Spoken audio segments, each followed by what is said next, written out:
চলে এলাম একটা নতুন ভিডিও নিয়ে। এটাও অ্যাডেনিয়াম গ্রাফটিং ভিডিও।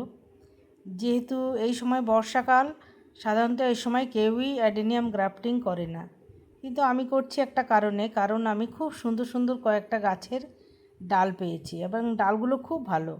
আমার বোন সব গাছগুলো কেটে ফেলেছে, কেটে ডালগুলো দিয়েছে আমাকে। তো আমি ভাবলাম এই বর্ষাকালে ডাল তো বাঁচার সম্ভাবনা খুবই কম, তো কয়েকটা অ্যাডেনিয়াম গ্রাফট করে দেখি যে কটা বাঁচে। তো আগে একটা ভিডিও করেছিলাম, সবাই দেখেছো, সেটা একটা বেঁচে গেছে। ওখানেও একটা গাছ পচে গেছে, বাঁচেনি।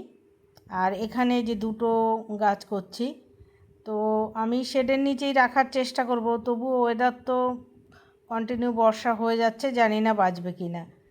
তো এটা ফ্ল্যাট গ্রাফটিংই দুটো করছি, যেহেতু গাছগুলো বেশি এইটা মোটা না, আর একটা গাছ আছে সেটা খুব মোটা।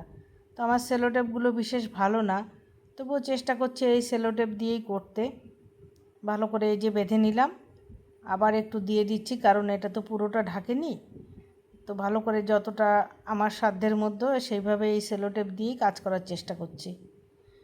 তো ওই যে দেখো, সুন্দর করে বেঁধে দিলাম। এবার একটা প্লাস্টিক দিয়ে ঢেকে দেব, এবং অবশ্যই আমি এটা এমন জায়গায় রাখবো যেখানে এক ফোঁটাও বৃষ্টির জল না পড়ে। আর অ্যাডেনিয়াম গাছে আমি আগেও বলেছি, অ্যাডেনিয়াম যখন গ্রাফট করা হবে তখন কিন্তু গাছে জল না দিলেই হয়, 10 দিন বাদে হয়তো সামান্য একটু জল দিলে হবে। কারণ অ্যাডেনিয়াম তখন কিন্তু জল বেশি দিলে গ্রাফটটা বাঁচবে না, পচে যাবে। তো এই গাছটা একটু মোটা আছে, এটাও ফ্ল্যাট গ্রাফটিংই করব। তো এটা কিন্তু খুব সহজ পদ্ধতি। সবচেয়ে ভালো হয় শীতকালে, শীতের পর ফেব্রুয়ারি মার্চে করতে পারলে। আরও যখন বৃষ্টি না হয় মোটামুটি সব সময় করা যায়। তো কারণটা তো আমি বললাম আমি এখন কেন করছি। তো এই যে গাছ ভালো করে ধারালো ব্লেড দিয়ে কেটে নিতে হবে। ব্লেডটা একটু ধার কমে গেছে, তাই আমার দেখো কেমন হচ্ছে। যাই হোক, করে ফেলি এটাকে। তো এই দুটো গাছ গ্রাফট করে আমি শেডের নিচে রেখে দেবো। তারপরে অন্তত মিনিমাম 1 মাস তো লাগবেই, এটা মানে গাছ বাঁচলো কি না। যদি মরে যায় তার আগেই গাছ পচে যায়, সেটা হাত দিয়ে চাপ দিলেই বোঝা যায়। আর যদি শক্ত থাকে তাহলে বুঝতে হবে গাছটা বাঁচতে পারে। তো তাও 1 মাসের আগে তো খুলবই না, এটাকে রেখে দিয়ে দেখা যাক কী হয়।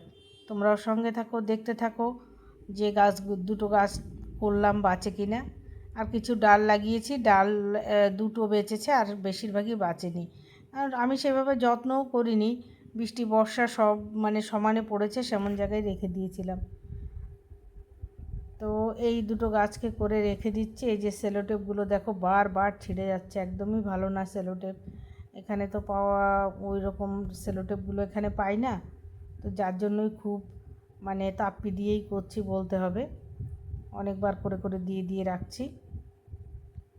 তো দুটো গাছই আমার রেডি হয়ে গেল, এভাবে রেখে দেব।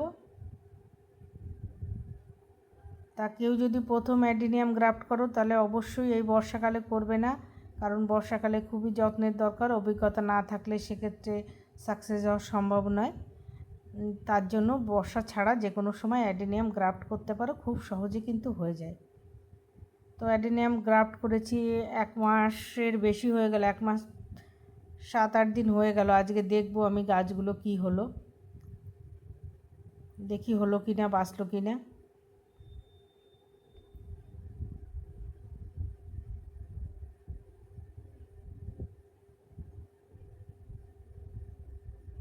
এই যে এই গাছটায় এইটাই বেঁচেছে, এটাই দেখতে পাচ্ছি। ওই যে এ পাশ থেকে পাতা বেরিয়েছে আর এ পাশ থেকে বেরোবে, খুব স্লো গতিতে কিন্তু বেরোলো। আগেরটা খুব দ্রুত গতিতে বেরিয়েছিল, আগে দুটো করেছি, সে দুটো খুব তাড়াতাড়ি বেরিয়েছিল।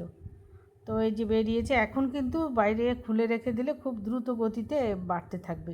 এখনও আমি রেখে দেবো শেডের নিচে, বৃষ্টির জল যাতে একটুও না পড়ে সেরকম জায়গায় রেখে দেবো। আর একটা যেটা করেছিলাম, এই যে এটা বাঁচেনি, এটা পচে গেছে।